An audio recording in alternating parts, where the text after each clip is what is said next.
So here on the top, you can see that I got a bunch of tabs open on Google Chrome.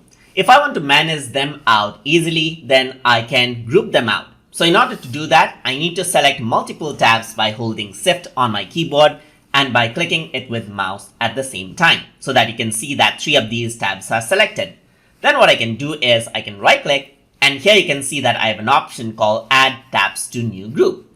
Once I click on this, you can see that a group has been created. I can assign a color to this group, and then you can see that I can give a name to this group as well. So let's say, for example, I'm going to say Google, and there you go, there's the group.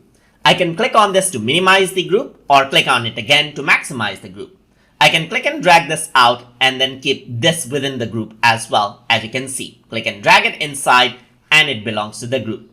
So you can see that the tabs within the group actually has a pink underline because that's the color we selected.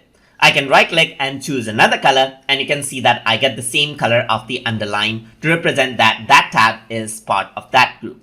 So you can go around right here, you can right click, you can add a new tab within the group right here, and then you can ungroup this out.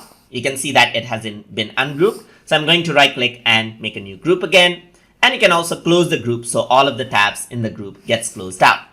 I can go around and then create a group. Let's say I'm going to create a group right here. I can also move the group to new window. So what that does is that it brings out all of those 3 tabs in a new window right here. I can click and drag the group inside right here again to actually have this group. I can also select and make 2 groups as well. So I can right click, and here I can add this onto existing group, or I can select this and I can add this to a new group as well. So I have 2 groups at the same time, as you can see right here. And that is how you can work around with grouping tabs inside of Google Chrome. So if you guys learned something as always, and as always, please like, comment, share, and subscribe.